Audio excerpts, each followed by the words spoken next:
You think expanding your social circle is the goal. Meeting more people, staying connected, being everywhere, maintaining every relationship and losing none. But there is another side to this that almost no one talks about openly. There are people who quietly let friendships fade. People who stop replying in group chats that once never went silent. People who start declining invitations they used to accept without thinking. And somewhere along the way, they stop feeling guilty about it. And that is where it gets interesting. Research shows that social circles naturally begin to shrink after the age of 25 and continue narrowing over time. But most people misunderstand this. It is not loss. It is filtration. And if you have ever quietly stepped back from a friendship, by the end of this, you will understand why, and you will finally stop judging yourself for it. Let's start with the first type, the gatekeeper. The gatekeeper moves intentionally, consciously, and if we are honest, a little ruthlessly. At some point, they started paying attention, not just to what people say, but to how they feel after spending time with them. You know this feeling. There is a friend who only shows up when they need something, a person who redirects every conversation back to themselves, a group that somehow leaves you feeling smaller than before.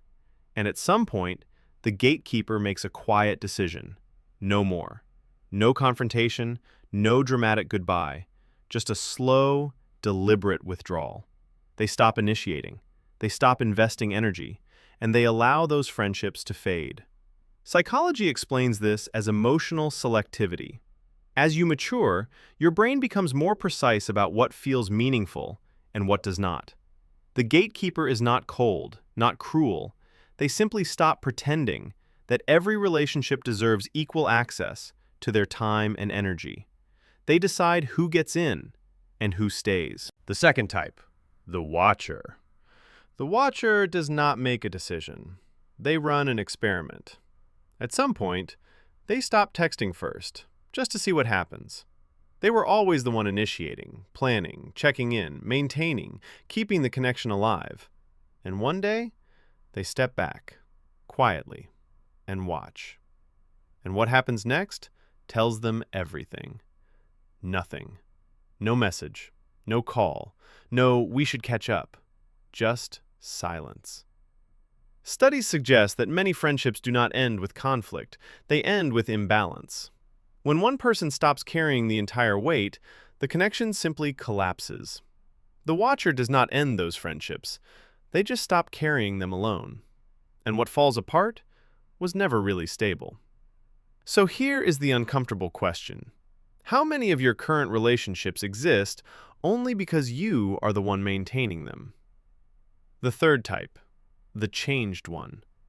This one is different because it is not about the other person at all. They do not cut anyone off. They do not notice imbalance. They simply grow in a direction their friendships do not follow. The version of you that built those relationships is not the same anymore. Different priorities, different values, a different internal structure. Psychology explains that identity is not fixed. It evolves continuously. And as it evolves, your relationships either adapt or fall out of alignment. The changed one does not regret those friendships. They are grateful for them.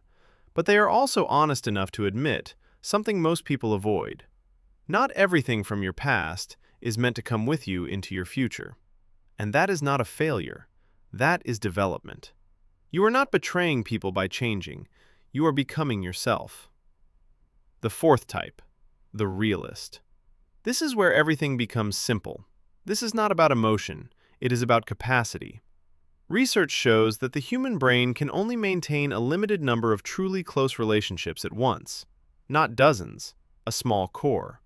And the realist realizes this, because trying to maintain too many connections starts draining them. Too many chats, too many empty plans, too many surface interactions that go nowhere. So they make a shift. Not who to cut, but who to truly invest in. Studies suggest that real closeness requires time, a lot of it. Shared experiences, conversations, presence. The realist chooses depth over spread. Fewer people, but real connection. Their circle becomes smaller, but stronger. And for the first time in their life, it feels like enough. Now here is what all four types have in common. They stop treating friendship like an obligation, not something you maintain out of guilt, or history, or habit, but something you protect, something you choose. Psychology explains that shrinking your circle is not a sign of failure in relationships. It is a sign of clarity, a sign that you are finally paying attention.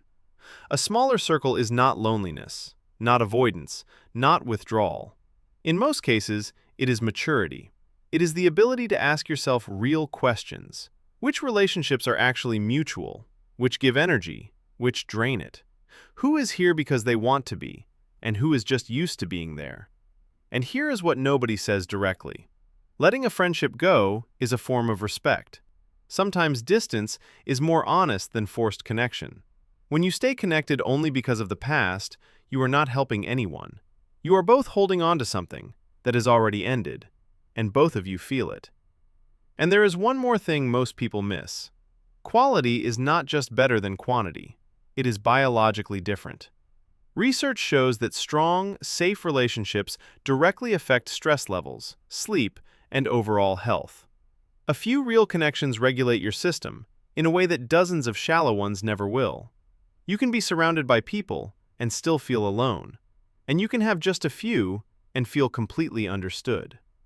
So if you recognize yourself in one of these types, the gatekeeper, the watcher, the changed one, or the realist, understand this. What you are doing is not random. Psychology explains it. It is a natural process, and it is healthy. The biggest fear people have is that they will end up alone, that if they let go, nothing will replace it. But reality works differently. When you remove what drains you, you create space for what actually fits. And that is when the right people start to appear. So be honest. Which one are you? The gatekeeper who chooses who gets access, the watcher who steps back and lets silence answer, the changed one who grows in a different direction, or the realist who finally chooses depth over width? Write it in the comments. I want to see which one you relate to most. And if this shifted how you see your relationships, subscribe. This is where psychology starts making sense.